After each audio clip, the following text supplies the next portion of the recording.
Ma chère femme, dans quelques heures, ça y est, au Malou. Tous les gars autour de moi nourrissent les plus beaux espoirs. Le lieutenant a refusé de prendre sa permission pour être des nôtres. Cette fois, ce sera la dernière offensive. Si tu voyais le nombre de canons dont nous disposons, tu serais épaté. Les Boches n'ont qu'à bien se tenir. Demain, nous aurons enfoncé leur ligne. Monday, April the 16th, 1917, 6 a.m. Spring is slow in coming to the north of France, and a cold rain drowns the Chemin des Dames. It will soon begin to snow. However, all the French soldiers, called the poilus, who attacked that day, are sure the war is about to end. The offensive, planned by the new commander-in-chief, General Robert Nivelle, must succeed. For 5 days, 533 shells are fired every minute on the German lines. More than 1 million poilus have gathered on the 30-kilometer front. There are 17 bodies of armed forces comprising 56 divisions, 4 of which are the colonial infantry and 5 are cavalry. The French army is poised to achieve its major objective: break through the German defenses. The High Command has deployed numerous aircraft, and the first French tanks have entered the fray. Victory seems assured. Yet by 2 p.m., the Germans have repelled the attack. The plan didn't work. Thousands of men have fallen. Tens of thousands more will perish because Nivelle won't give up. He has promised that the offensive would last only 24 to 48 hours. What happened in Chemin des Dames on April the 16th, 1917, and on the days that followed? Why did the poilus fail, despite the ample resources and formidable artillery? How did the Germans manage to stop them? As a journalist and historian, I wanted to know what really happened on the Chemin des Dames.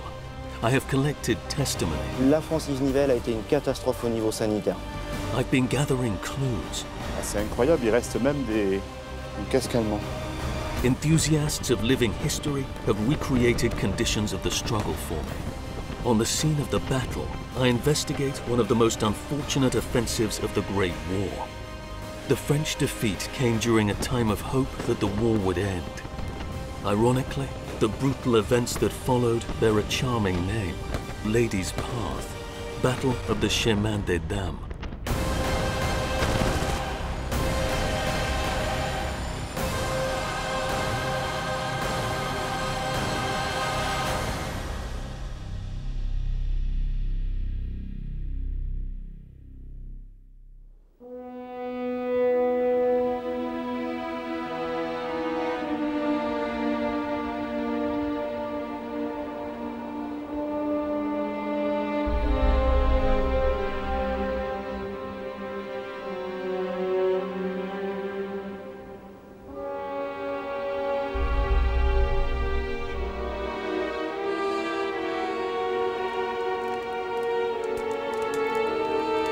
Monday, April the 16th, 1917, the 987th day of World War I. More than 3 million men are already dead. The hope of a short war is a distant memory. French soldiers are growing weary. 3:30 in the morning. The poilus on the front line wake up and get ready to report to their starting positions.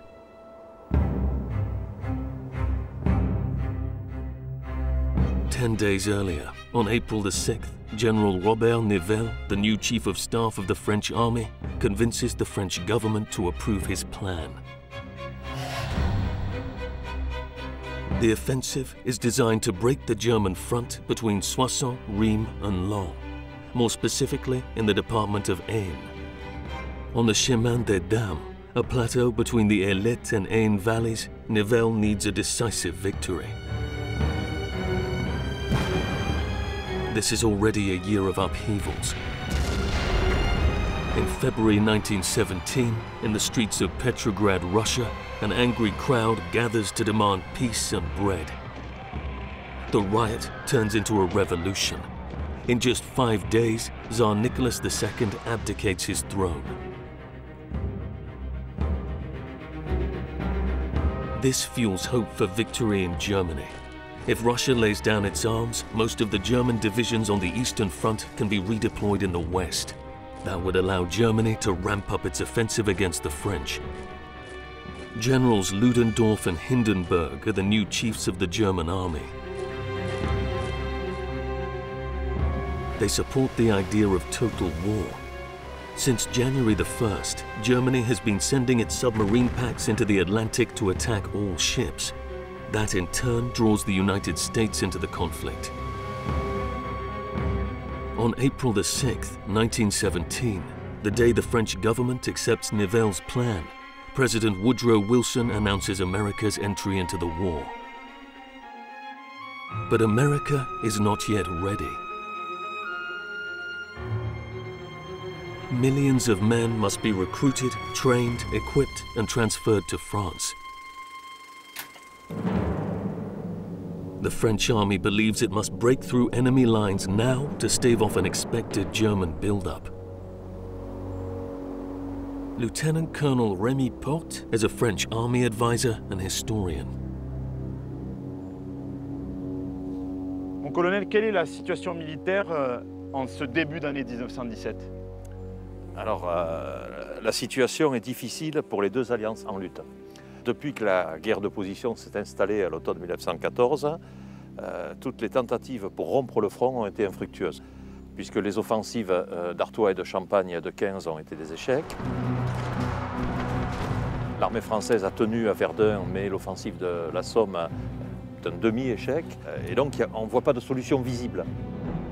Le découragement commence à gagner, le moral commence à baisser, d'autant que la situation économique, alimentaire, l'inflation, etc.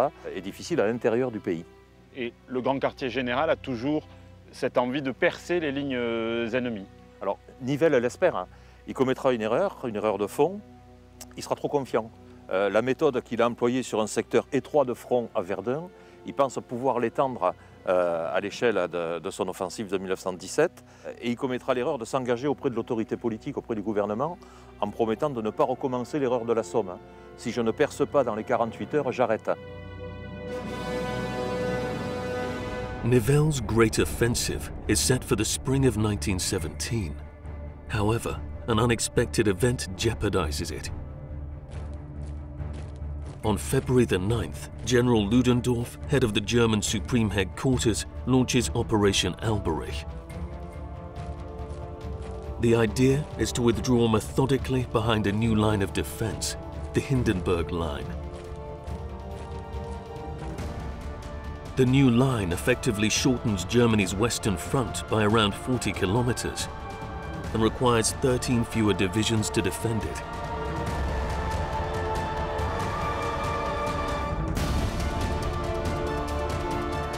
The Germans withdraw behind a powerful fortified line that was constructed over the past year. As early as February the 21st, 1917, inhabitants of an array of towns and villages are forced to evacuate, carrying only one suitcase per person. Once the villages are evacuated, German soldiers implement a scorched earth strategy. They destroy houses and bridges, cut down trees, poison wells and flood fields.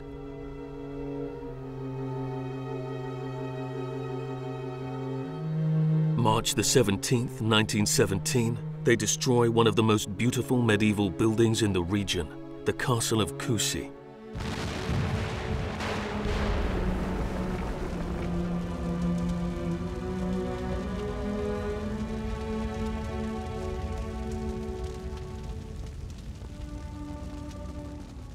Mon colonel, comment expliquer le retrait des Allemands sur la ligne Hindenburg?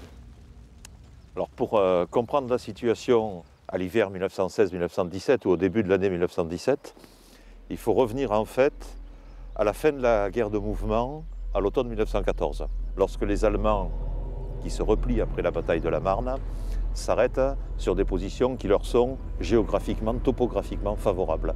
C'est-à-dire que généralement ils s'arrêtent après avoir passé une rivière sur une hauteur, ce qui facilite la défense.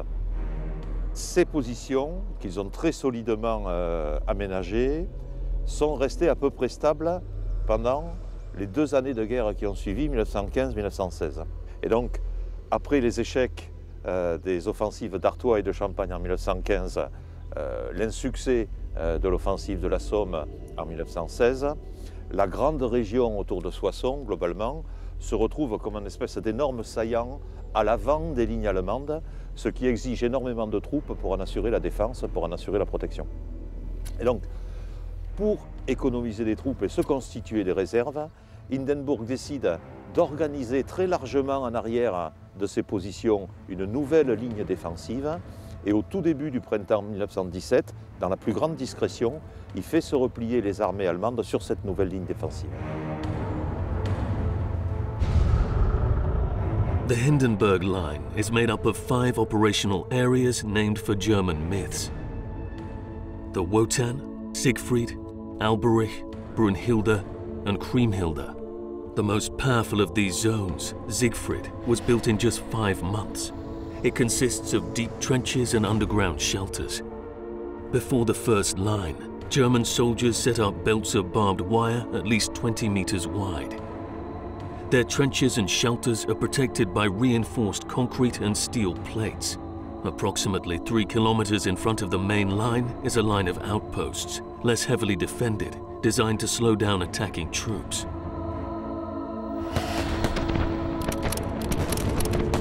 The battle zone itself is 2 kilometers deep, covered by artillery and machine guns.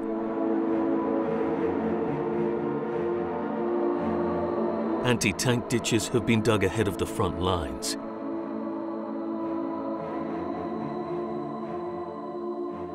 J'ai l'impression que les Alliés ne sont pas du tout au courant de ce retrait et de ses conséquences. Cette manœuvre en repli des armées impériales allemandes sur la ligne Hindenburg est à la fois très bien préparée et très bien conduite.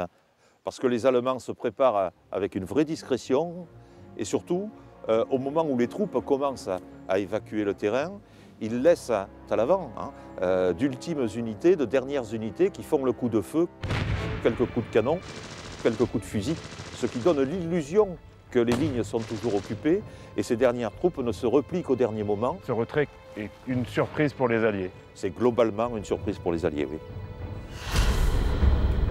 The German withdrawal is today considered one of the shrewdest defensive operations of the war. However, General Nivelle believes it's a sign the Germans are on the verge of defeat. Under his orders, the French army begins planning its own spring offensive without knowing the exact nature of their opponent's line of defense.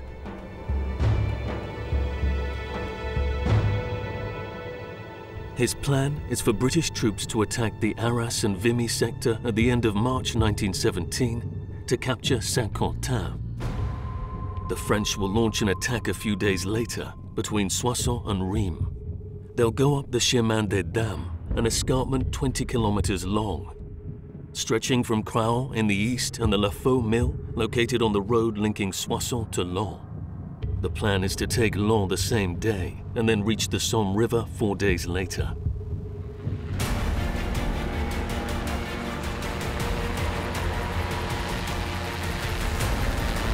I fly over the Chemin des Dames to understand the test that awaits the Poilus on April the 16th, 1917. The plateau is there, 150 meters above the French starting positions. The only way to reach this ridge, however, is by climbing a slope on which the Germans are firmly stationed.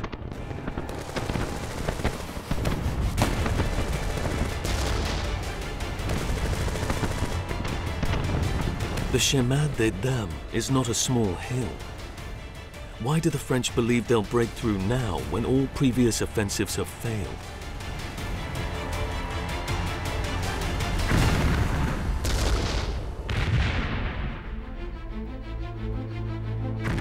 Nivelle is convinced that he has the ideal strategy to break up the German defenses.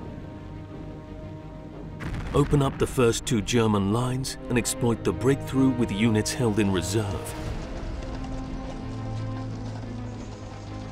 His offensive depends on a massive bombardment of the first German lines.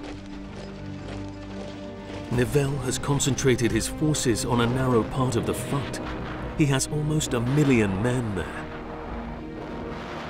More than 5,000 artillery pieces have been deployed in the sector, a cannon every 13 meters. There are close to 2,000 large caliber weapons, 220, 280, and 320 millimeter. The rest is made up of guns of 155, 120, and 75 millimeter.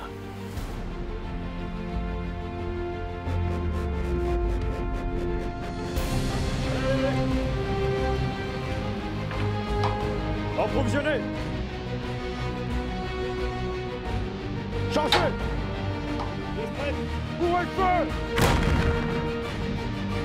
The most famous weapon at General Nivelle's disposal is without doubt the 75mm cannon, whose batteries have a stock of 23 million shells.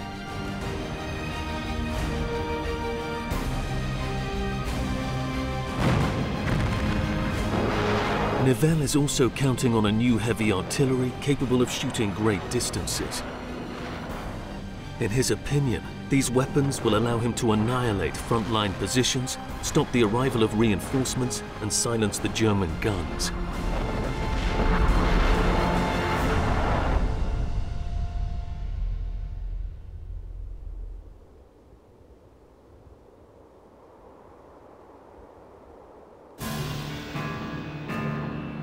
Nivelle has decided that after the artillery pound the battlefield, infantry troops will advance under the protection of a rolling fire.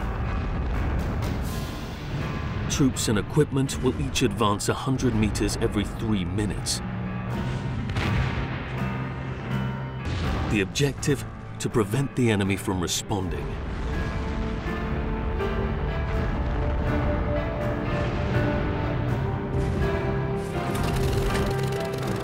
To accompany the offensive, the staff sought to mobilize thousands of aircrafts of all types to take the fight behind German lines. But when the day came, there were only 131 planes, and they were not all reliable.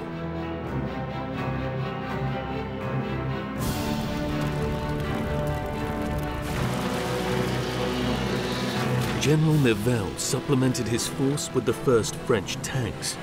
Their armor is designed to be strong enough to cross the no man's land, crush the barbed wire networks, roll over the trenches, and destroy the machine gun shelters. The first tank to be put into service after multiple tests is the Schneider, a monster at 13 tons, followed by the Saint-Chamond.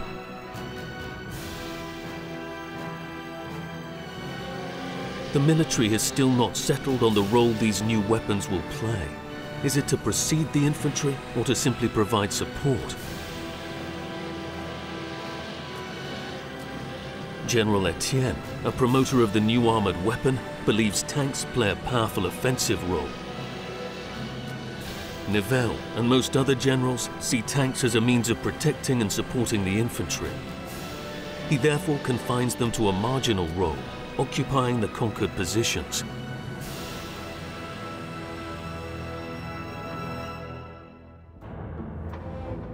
The preparation of an offensive of this magnitude takes weeks. Nivelle focuses on facilitating the supply of troops. To ensure that the arrival of reinforcements and the evacuation of the wounded does not cause congestion, he orders the construction of bridges and a network of new roads and tracks.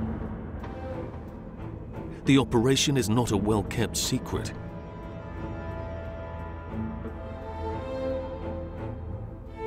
Est-ce que l'offensive Nivelle constitue une surprise pour les Allemands? Alors non, absolument pas. Tout d'abord, raison essentielle, l'importance de cette offensive fait qu'elle exige une énorme préparation. Et donc nécessairement, pendant qu'on constitue dans l'immédiat arrière-front les stocks de munitions, qu'on met en place les batteries d'artillerie, que les troupes se rapprochent de la ligne d'engagement, ben nécessairement les Allemands peuvent l'observer et s'en rendre compte.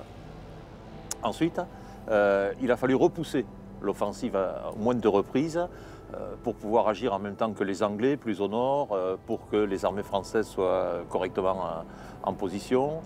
Donc perte de temps, donc aussi diffusion de l'information. Ensuite, la nouvelle qu'une offensive va avoir lieu s'est répandue dans Paris et on en parle un petit peu partout. Les soldats l'écrivent dans leur famille, des officiers ne partent pas en permission parce qu'il va y avoir cette offensive, etc., etc. Donc il y a une espèce de bruit de fond, tout le monde sait que l'offensive va très bientôt commencer. Et puis les Allemands ont la chance de faire prisonnier un sous-officier français d'un régiment de Zouaves qui porte sur lui une partie des ordres de l'offensive. Et puis enfin, il suffit de regarder autour de nous. Les Allemands sont en position haute, ici. Les préparatifs français sont observables à l'œil. Sous leurs yeux, en fait. Sous leurs yeux. Ils sont sur un belvédère et ils regardent les Français venir vers eux. Exactement. Nivelle promises he will end the offensive in 24 to 48 hours if the objectives are not met. But does the general truly believe that they will reach the suburbs of Laon on the evening of April the 16th, 1917? General Mangin, a hero of the French colonial wars, is sure of it. On the eve of battle, he writes, "The dawn of the next day must see the outlet of the cavalry in the plain of Laon." April the 16th. The plan is to launch the 6th and 5th French armies in the direction of the German line of defense. The 6th Army of General Mangin will march toward the western sector, while the 5th Army of General Mazel will move on the eastern sector. The 10th Army of General Duchesne will remain in reserve. As expected, Nivelle begins the offensive with a great wave of artillery. Some 5 million large-gauge shells are fired on the German positions. Within hours, all vegetation disappears. The landscape is barren.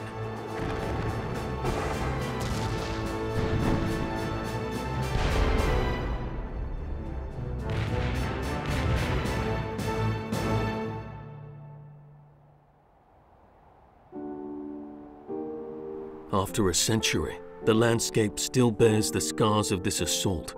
Several villages in the middle of the battlefield are wiped off the map, like Craon, whose ruins have been enveloped by the natural scene. Noël Janteur, farmer and former mayor of the new village of Craon, is an heir of this earth shattered by war. Là, il y avait un village avec 400 ou 500 habitants à l'époque. On a eu plus que ça, on a eu jusqu'à 1100, 150 habitants. 700 avant la guerre, c'est le témoin de la force de destruction de l'homme. Ça. 700 habitants avant la guerre, à peu près, quoi. 30 après la guerre. En 4 ans, la violence de l'homme a rayé plusieurs villages, mais celui-là en particulier, ce qui fait que seulement 30 personnes sont revenues sur 700. 5% sont revenus. Vous voyez pas la violence que l'homme peut dégager. On sent encore des obus, mais incroyable. L'année dernière, j'ai sorti des 155 Français encore, qui ont été tirés, qui n'ont pas explosé. Vous voyez, et c'est ceux-là qui sont dangereux. Ce n'est pas les dépôts de munitions ici ou là où on les connaît qui sont dangereux, parce qu'on sait où ils sont. Mais c'est tous les obus qui ont été tirés, qui n'ont pas explosé, qui sont dangereux. Là, aujourd'hui, il y a plus d'acier dans le sol que de pierre. Exactement. Vous seriez surpris de voir. Ouais. Et ça me donne envie d'aller vous le montrer d'ailleurs. Ouais. Ça me donne envie d'aller vous le montrer. Ben, allons-y à ce moment-là.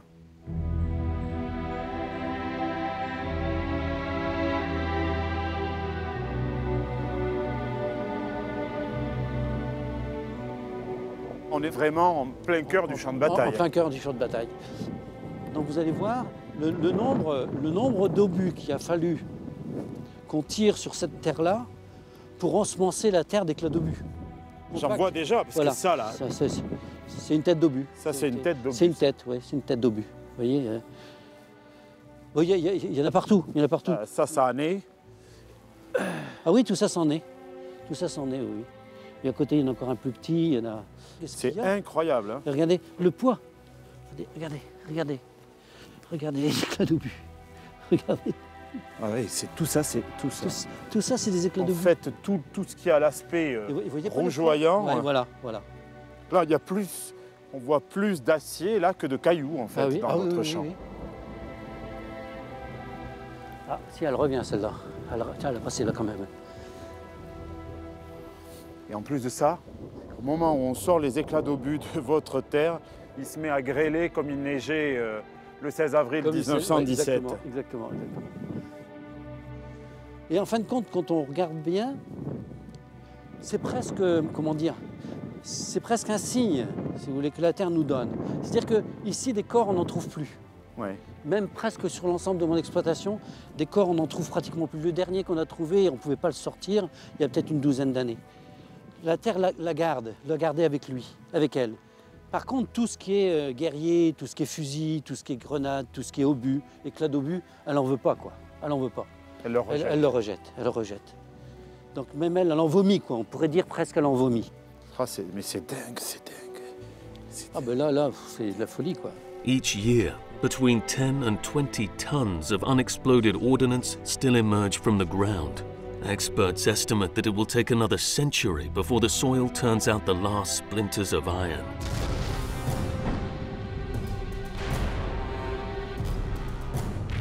Between April the 12th and the 15th, 1917, the French artillery fires 533 shells per minute. The poilus are confident that the German lines are destroyed when they begin their assault at dawn on April the 16th. They're wrong.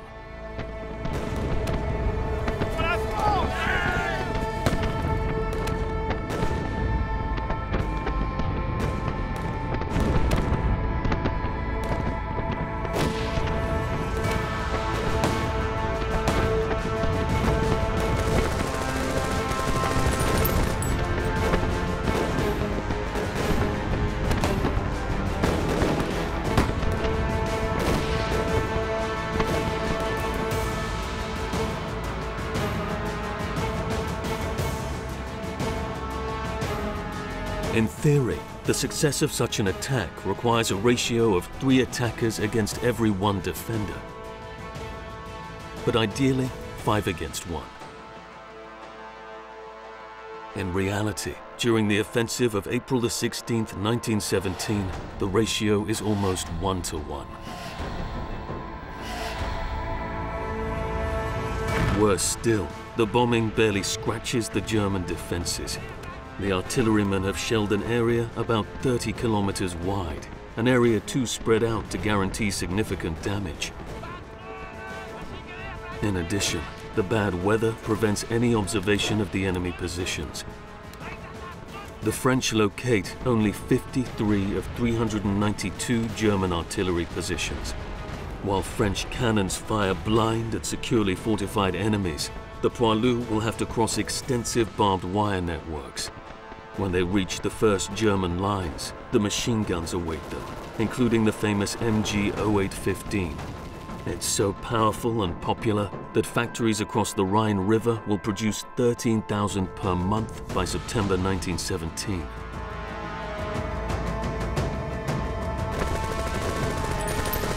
The discovery of German fortifications on the slopes of the Chemin des Dames is one of the battle's cruelest surprises.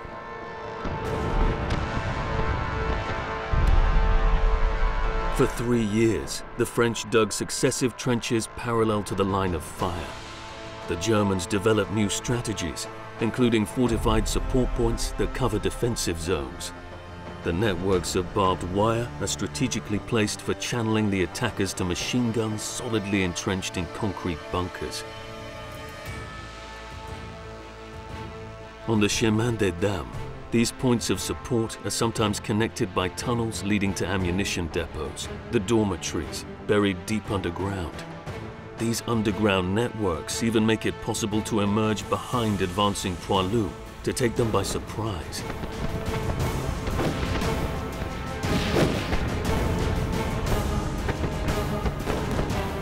Gilles Chauin is the president of the Chemin des Dames Association. He is part of a township known since the Middle Ages as Foimont. Donc c'est une carrière qui a été occupée par les Allemands. Oui, ça fait partie des explications de l'échec de l'attaque du 16 avril. Ouais, parce que les Allemands étaient terrés ici. Ils étaient vraiment à l'abri des bombardements. Oui, là c'était un très très bon abri. Hein. Là, c'est profond. Bah, là, ça fait 7-8 mètres, là. Et au plus profond de la carrière, on doit être à une vingtaine de mètres. C'est ce qui a fait que la carrière a tenu le coup. C'est quand même assez impressionnant comme descente. Hein. Oh. Ouais, ça descend droit. Hein.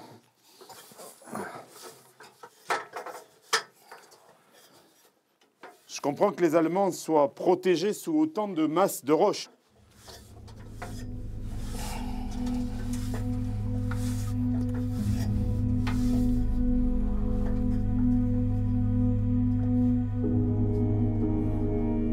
Voilà. Là, maintenant, Super on est impressionnant. dedans. Et donc, les Allemands vivaient ici. Oui, oui, c'est un casernement. En fait, c'est un cheminement qui était fait pour traverser le plateau. Et le long de ce cheminement, il y a des casernements. D'après les archives allemandes, ils étaient 1100 plus 700, 1800 bonhommes à l'intérieur de la carrière. 1800 Allemands dans la carrière, ça veut dire qu'elle fait plusieurs hectares de... Ah oui, il y a une quarantaine d'hectares. Encore, on n'a pas tout... On ne peut pas tout faire, on n'a pas tout fait encore. Donc en fait, la totalité du plateau, c'était du gruyère. Oui, c'est un gruyère. Il y a des traces encore de leur passage ici? Oui, tout à fait, on va les voir. Allez, je te suis. Parce que là, je dois avouer que pour moi, c'est un véritable labyrinthe. Hein. Donc, tu fais attention à ta tête parce que c'est pas toujours très haut le plafond. Ouais. Il faut pas être claustrophobe. Hein. Non, c'est vrai, tu imagines le stress, le soldat qui est, lui, claustrophobe et qui doit se terrer là-dedans, sous les bombardements. Ben voilà, quoi, ça devait pas être une vie très agréable. Ah, mais il y a enfin, même, là, on est à l'abri, là, donc voilà. Ah, c'est incroyable, il reste même des... Ouais, c'est un casque allemand, là, qui est un peu... Voilà. Un casque allemand.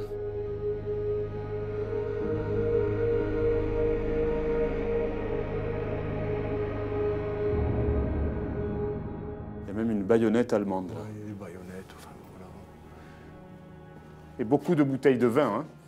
Ouais, du vin, oui, on a quand même retrouvé de la minérale Vasseur, mais généralement, les capsules étaient encore dessus, tu vois. D'accord. Voilà.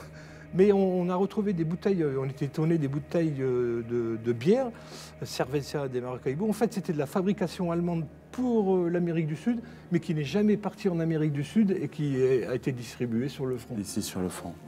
On boit beaucoup d'alcool sur le front.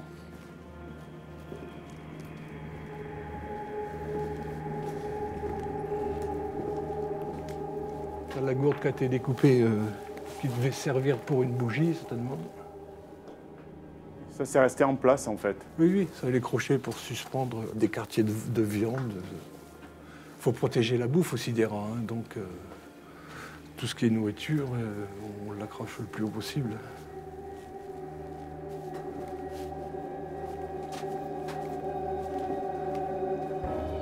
Là, on est sur le cheminement et on va arriver près d'un casernement. C'était quand même des conditions de vie assez effroyables, finalement. Oui, mais par rapport aux Français qui sont dans la vallée, dans les tranchées là, en face, là, dans la boue, ici, ils sont au sec. Hein. Ils sont pas trop mal ici.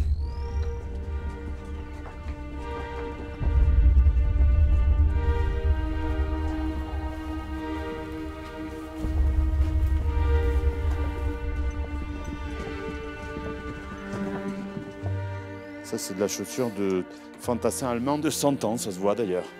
C'est vraiment des éléments de la vie quotidienne. Oui, en fait. ici, tu vois, un téléphone, là, enfin un téléphone, ce qui reste du téléphone, derrière le Moser, là, et dans le Moser, on voit encore dans le magasin, il y a encore une cartouche qui est écrasée, qui est dedans. Une boîte de maquereaux allemande, là, avec, en français, bouillon sauce.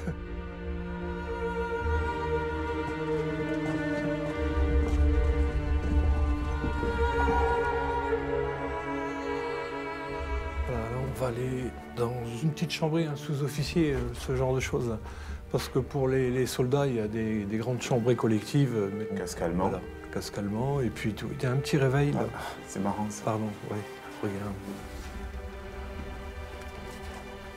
Ah, tu vois, il a pris quelque chose, une balle, quelque chose là, qui a été frappé la petite aiguille. Tordre l'aiguille. Tordre l'aiguille. Voilà. C'est dingue. Et il y a des petits éléments de vie qui sont restés comme ça. Il y a des gourdes, toujours des récipients pour boire, et puis... une pipe, non? Une pipe, oui.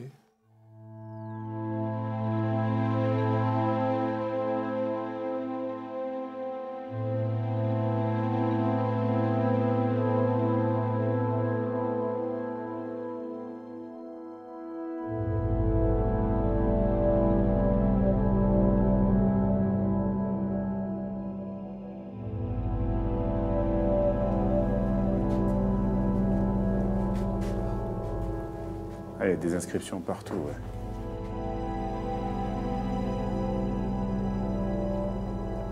Voilà, la petite niche du soldat allemand, du mousquetaire Kohn. Au-dessus, la devise latine, « Ave César moriturite et salutant », tu vois, l'appréhension. Hein. Ave César, ceux qui vont mourir On te te salue, saluent. hein, tu vois. Et puis à droite, la décoration, la croix de fer.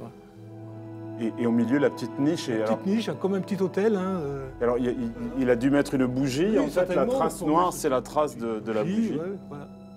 Ouais. C'est très émouvant, en fait. Et, ici, ils sont au repos, ils sont à l'abri, mais dès qu'on leur demande de sortir, ils sont exposés au combat, hein, au tir. Et la mort, elle peut très vite arriver. Hein.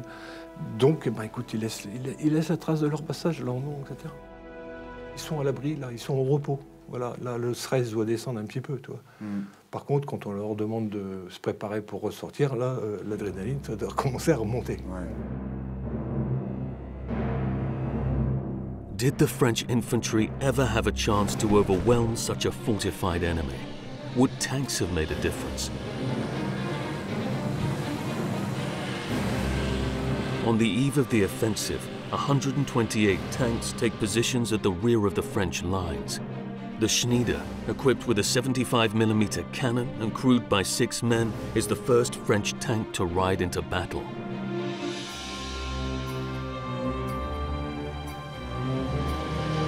These tanks are deployed to the east of the Chemin des Dames.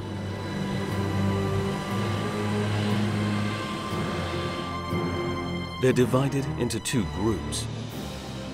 To the west, the Chauvet group with 48 tanks. To the east, the Bossu group with 80 tanks.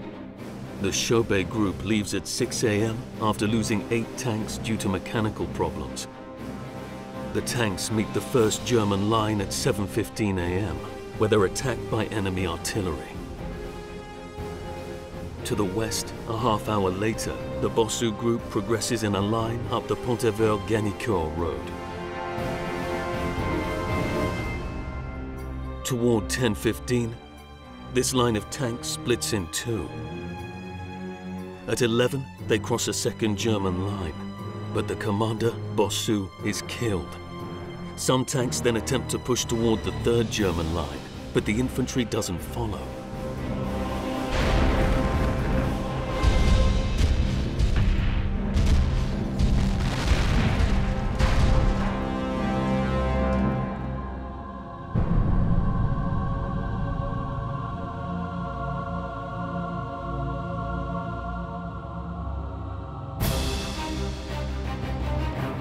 To understand what then happened, I meet with the crews of the French tank Leclerc.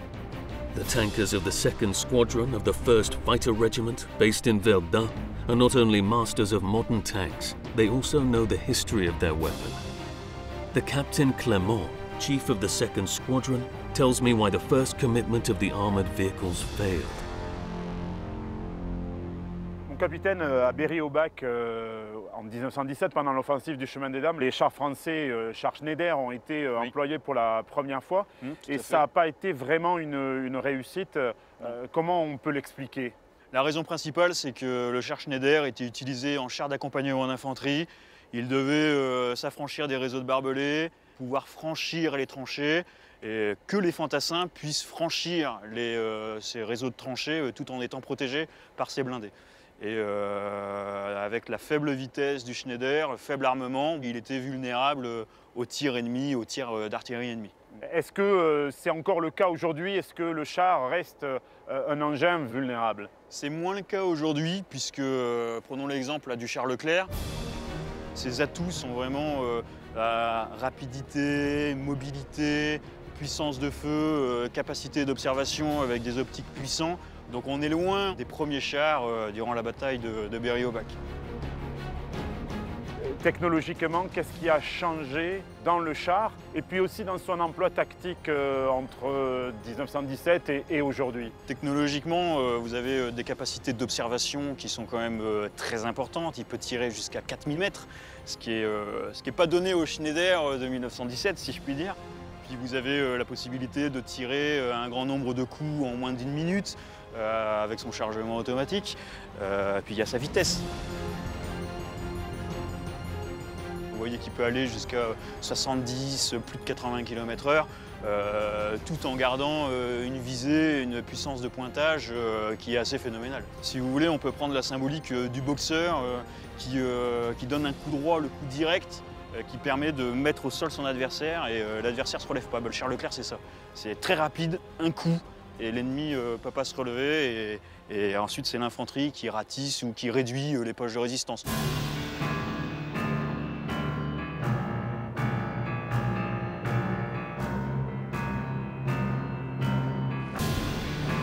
On their first day of combat, the tanks bring mixed results. Of 720 officers and crewmen, 180 are killed, wounded, or are missing. 52 tanks have been hit by German artillery. 21 are immobilized due to failure or after being bogged down.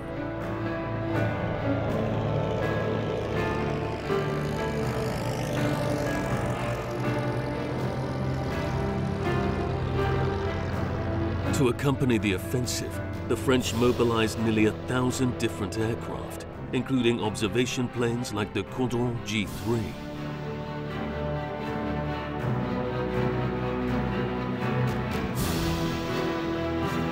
French fighter planes were charged with attacking the German lines, but again, the enemy is prepared. They instruct their pilots to evade and harass French aircraft with rapid attacks, carried out by small groups of fighters. With French pilots preoccupied with these aerial encounters, troops on the ground have no air support. With control of the skies, German pilots begin to launch raids on the poilus stuck in trenches and shell holes, and to bomb French mortar and artillery positions.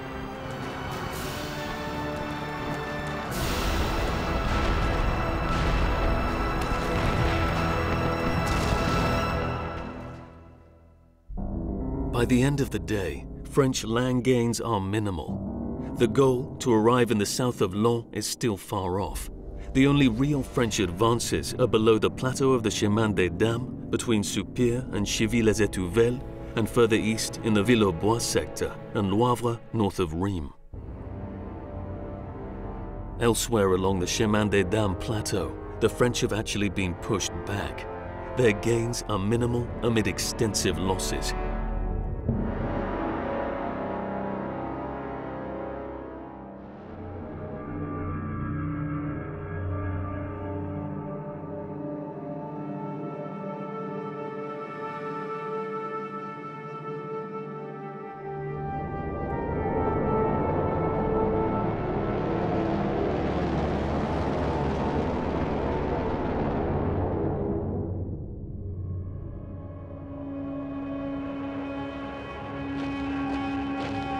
In the first 24 hours of battle, the French army loses some 40,000 men.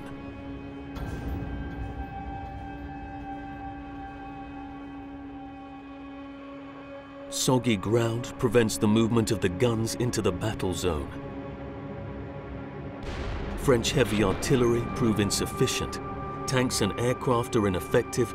The offensive is a failure.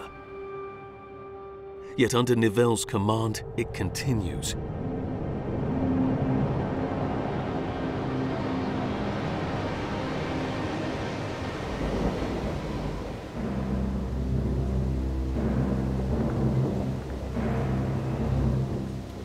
Attacking at the wrong time significantly hampers the progress of the attackers.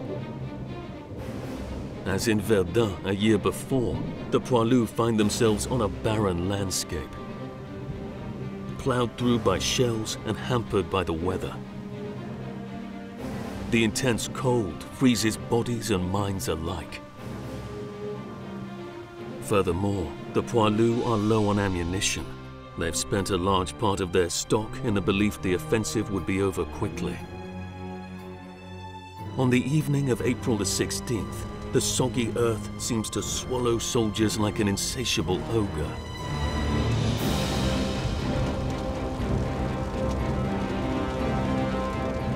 Across the battlefields, scores of wounded men have no way of being evacuated. Allez, allez! Là, là, tiens, tiens! On y va, on y va, on y va!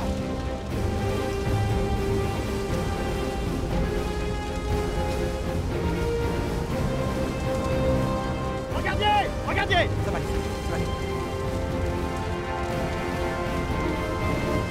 At the rear of the front, field doctors are overwhelmed by the influx of wounded. The French offensive has become a total disaster. Chirurgie! Regardier!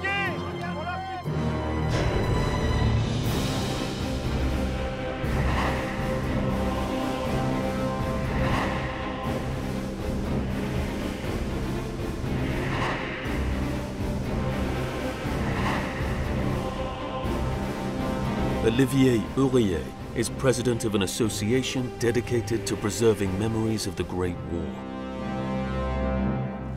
Olivier, pendant les premières heures de l'offensive Nivelle, en avril 17, c'est vraiment l'hécatombe. Est-ce que le service sanitaire a bien fonctionné? Non, il n'a pas bien fonctionné. Parce qu'on a construit plusieurs hôpitaux aux alentours de la zone du chemin des Dames. Il y avait 6 hôpitaux. Sauf qu'au moment de l'offensive, ils n'étaient pas complètement terminés. Ce qui fait qu'ils avaient une capacité qui était vraiment sous-estimée. Oui! T'as gagné un billet pour rentrer chez toi! Cardier, mon cardier! Rencard! Rencardier! Faites le garrot vite fait, dépêchez-vous! Dans les premières heures, les hôpitaux étaient déjà saturés, ce qui fait qu'on ne savait plus traiter les blessés. Deuxième facteur, c'est que le temps n'était pas de la partie. Boue, neige, ce qui fait que ça rend très compliqué l'évacuation des blessés vers l'arrière. Infirmière, pansement de compression. Donc embouteillage dans les entrées des hôpitaux. Donc on a essayé, pour pallier à ça, de faire appel à des hommes dont ce n'était pas normalement la fonction, les territoriaux, des réservistes, des artilleurs. Ce qui fait que n'étant pas vraiment de la partie, ils ont traité les blessés comme ils pouvaient en les stockant dans différents endroits, des gares de triage, jusqu'à les oublier plusieurs jours. C'est fini pour lui, aumônier. Donc des gens sont morts comme ça, sans même voir un médecin et sans même être traités d'une part. Pourquoi le nombre des blessés n'avait pas été prévu initialement? Exactement. On a dû traiter 10 fois plus de blessés qu'on avait prévu. Vite la morphine, vite, vite! Allez. Passe, passe. Allez, vite, vite, vite, vite.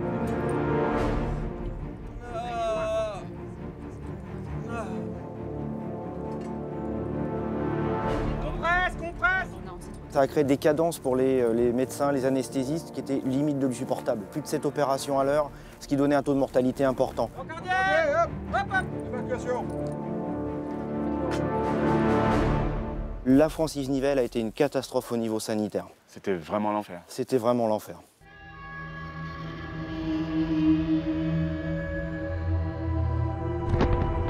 On the following days, the fighting continues across the front lines.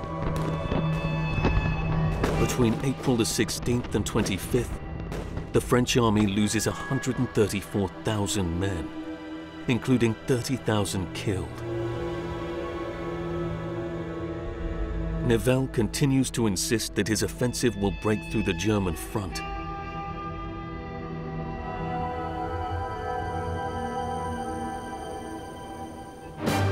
Yet on April the 22nd, he temporarily suspends major operations to rethink the offensive. With the urging of the Poincaré government, he fires General Mangin. General Philippe Pétain becomes chief of staff. To succeed, the poilus must seize a number of high points along the Chemin des Dames to coordinate shelling by artillery.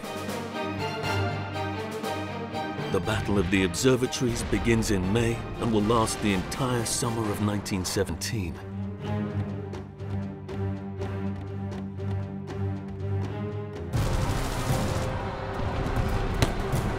Along the entire front line, French and German soldiers fight continuously.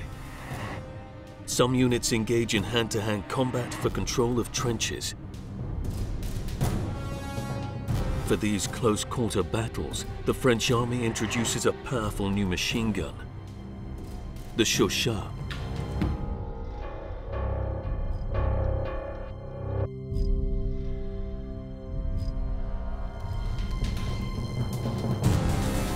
Both sides lead raids in the rubble to gain ground. Traps and snipers are everywhere. Death is an ever-present threat.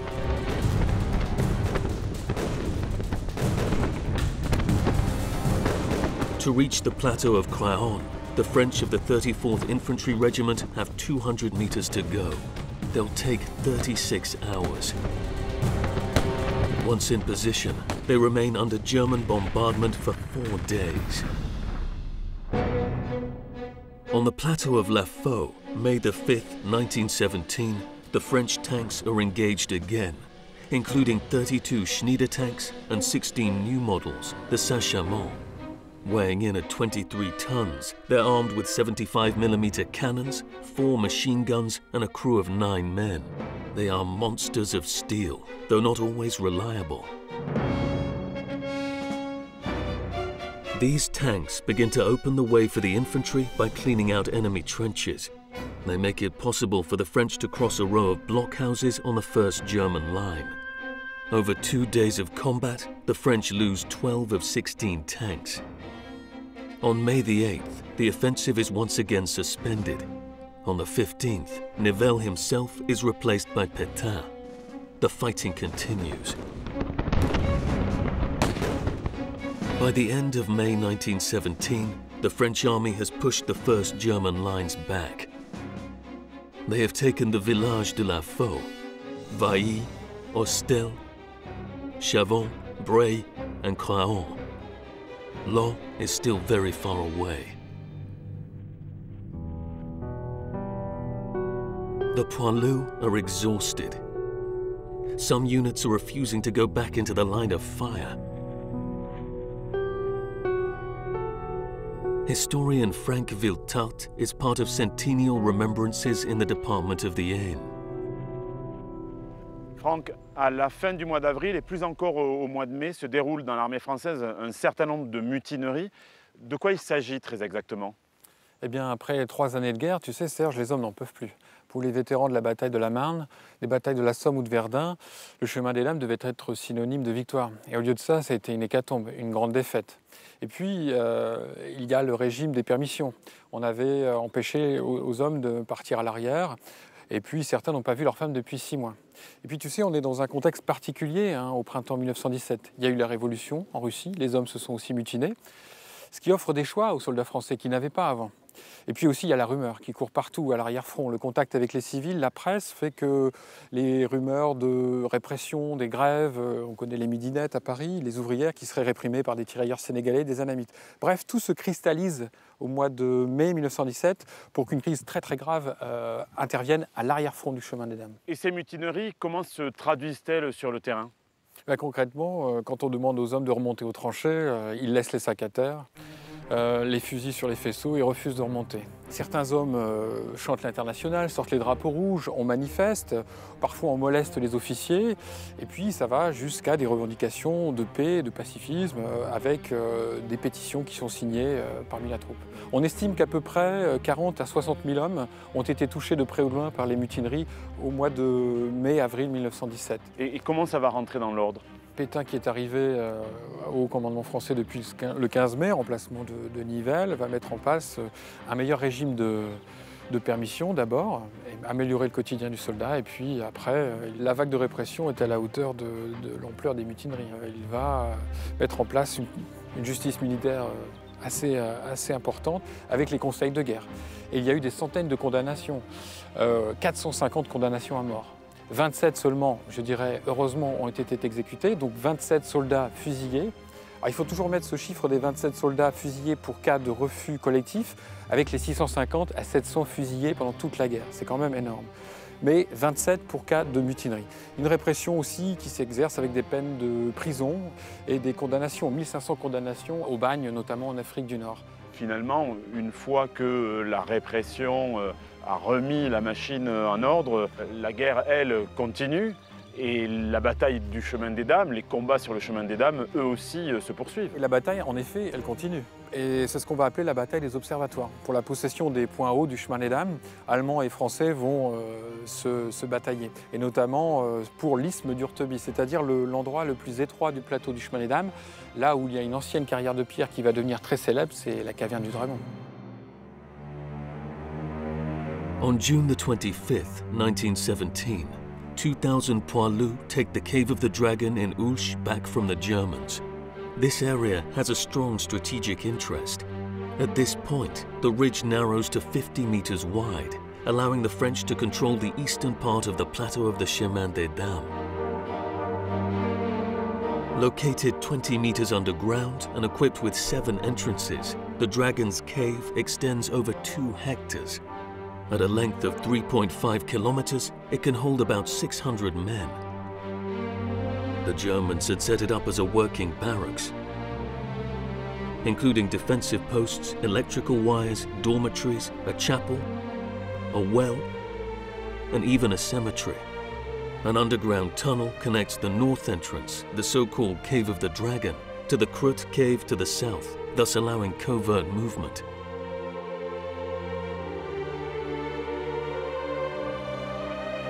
Yves Follen is a historian and a guide for the Dragon's Cave.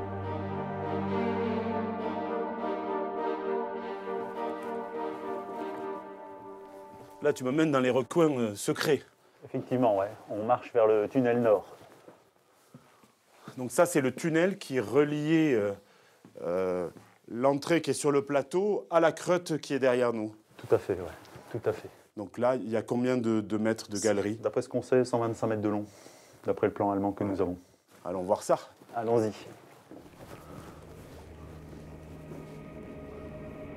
Donc là, on est dans le tunnel nord.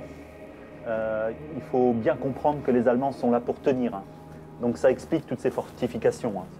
Ils ne veulent pas voir la guerre chez eux. Hein. Donc on s'installe, on met tous les moyens pour tenir. Et là, on est donc dans un tunnel qui a été creusé à la pique. Il faut imaginer ce qu'a pu voir ce tunnel avec les corvées. Les gars qui avancent, qui traînent les caisses de grenades pour aller stocker là-bas dans la creute. Donc en fait, finalement, pendant que les Français rêvent de guerre de mouvement et de percer le front ennemi, les Allemands, eux, creusent, s'installent, s'enterrent, se cachent. Tenir. Le but, c'est de protéger aussi la ville de Laon, qui est un nœud ferroviaire stratégique pour la logistique allemande. Donc là, on est à 23 km de Laon, quoi. Voilà, tiens, regarde. Tu vois, ici, tu as encore les vestiges... Des pots de... sont des grenades allemandes, ouais. Still an Granat, comme on dit. Ça n'a jamais été touché. Voilà, grenade à manche. C'est typique. Donc celles-ci sont particulièrement dangereuses. Tout à fait, ouais. On ne va pas y toucher. Impressionnant. Ouais, tout à fait. Et encore une fois, c'est un tunnel. Il faut imaginer tous les autres. Les Allemands se sont organisés pour tenir, mais ils perdent quand même la caverne du Dragon et la creute le 25 juin 1917. Effectivement, bon, c'est pas si simple que ça. Hein. Attention, il faut savoir que déjà l'organisation française, pour prendre cette position, va être assez particulière. Déjà, on va balancer dans le sud de la carrière des gaz, 199 mètres cubes d'un gaz appelé le gaz colongite. Ça n'a pas d'effet puisqu'il y a énormément d'humidité à l'intérieur qui empêche la propagation des gaz. Un mur comme ça va bloquer les gaz. Par contre, au-dessus, ça tape. On sait que pour les 2 jours de bombardement, les Français balancent plus de 8000 obus. Donc ça va trembler. Les Français ont la chance qu'un obus lourd va détruire l'entrée nord, bloquée. Et les Français, avec des pertes et des combats violents, arrivent à passer au-dessus et à arriver sur le versant nord. Là, les Allemands sont bloqués. Il y a à peu près, d'après ce qu'on sait, 180 soldats allemands ici. Il y a des blessés. Ils se posent la question, que faire? Ils attendent des renforts, ils attendent une contre-attaque qui ne viendra pas. Et ils vont prendre contact avec des gars, des Français qui tenaient les sorties. Après discussion, les Allemands vont prendre la décision de se rendre.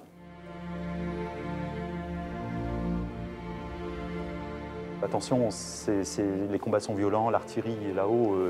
On perd, nous, Français, 582 hommes tués ou blessés. C'est terrible. Mais pour l'état-major français, c'est une victoire. Donc là, la victoire arrive à point nommé. La presse française et l'état-major français vont monter ça en épingle. C'est sûr qu'il est mieux de dire on a pris la caverne du dragon que de prendre la ferme de la Creute ou la Creute. Donc il y a un côté mythologique. Voilà, une portée symbolique. Voilà, exactement, c'est ça. Hein. On fait appel à Saint-Michel qui tue le dragon, comme je dis souvent. Mais c'est ça, hein, voilà. On avance, on repousse les Allemands. Mais en fin de compte... un peu une opération de communication à certains égards. Exactement. Mais chère communication, vu ce qui est perdu. Hein. In 2 months of battle, from April the 16th to June the 25th, 1917, the French have lost around 200,000 men, killed, wounded or missing. The German losses are of a similar order. The two sides are exhausted. General Pétain believes it's time to rethink the entire conduct of this great war. Pétain decides to change strategy. He'll retrain his soldiers to use new weapons, such as tanks, and to launch attacks that are fewer in number and more fully planned out. He launches the first on October the 23rd, 1917, in the western part of the Chemin des Dames. This is the Battle of the Malmaison. The line of attack spans a dozen kilometers, starting in Vauzaillon, passing through the Moulin de la Faux, to the farm of the Royère. Between Vailly and La Faux, 2,000 guns are set to fire 120,000 shells. They're aimed at the heart of the German defense, the fort of the Malmaison. From October the 17th, guns of all calibers rain down a hail of iron and fire. It's an apocalypse. The Poilus launch an assault on October the 23rd at 5:15 a.m. This time, they're fully supported by 63 Schneider and Saint-Chamond tanks. In 2 days, the Germans lose about 50,000 men, including 8,000 killed and 30,000 injured. The French take 11,500 prisoners back to their lines. It's a major tactical success. On October the 23rd, French forces push the Germans back several kilometers. The Germans retreat further, allowing the Poilus to seize the Mont des Singes, Pinot, and Painlevé and reach the banks of the Ayette. Between October the 31st and November the 1st, 1917, the Germans abandon their positions on the Chemin des Dames and retreat behind a new defensive line north of the Ayette.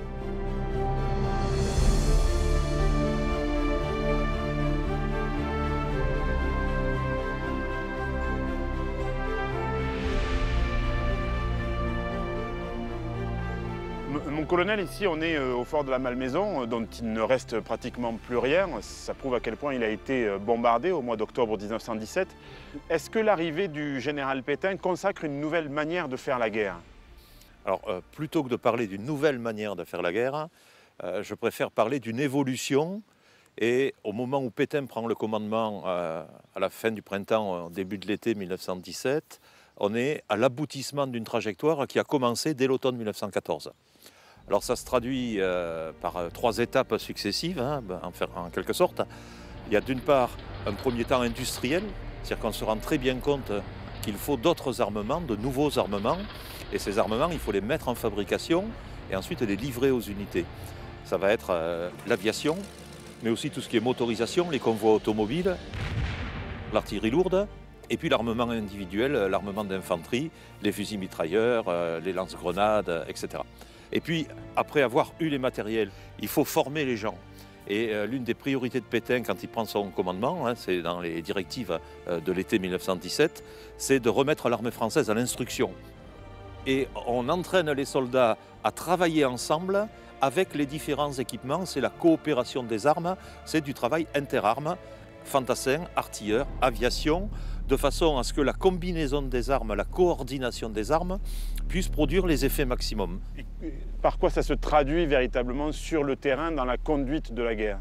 Alors, la supériorité matérielle dont disposent maintenant les Français, les Alliés en général, les Français en particulier, et puis l'analyse que l'on a fait des offensives des années précédentes, conduit à abandonner définitivement cet assaut frontal brutal mais inutile et extrêmement meurtrier, au profit, dans un premier temps pour Pétain, de ce qu'on va appeler les offensives à objectif limité.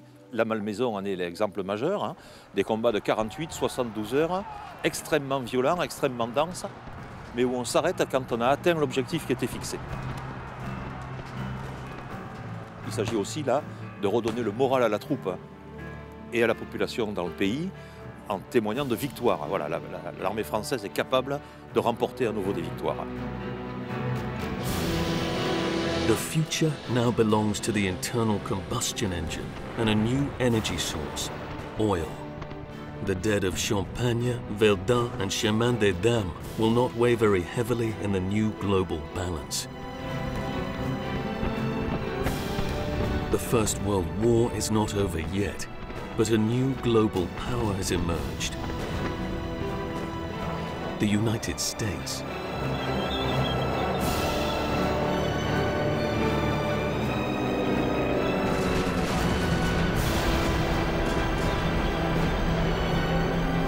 On October the 4th, 1917, a commission convened by the Painlevé government to examine Nivelle's failure announces their conclusions. General Nivelle was not up to the task of preparing and executing the offensive he had ordered. But the government doesn't punish him. Instead, in the month of December, he's appointed commander of the troops in North Africa. The so-called war to end all wars will go on for another year.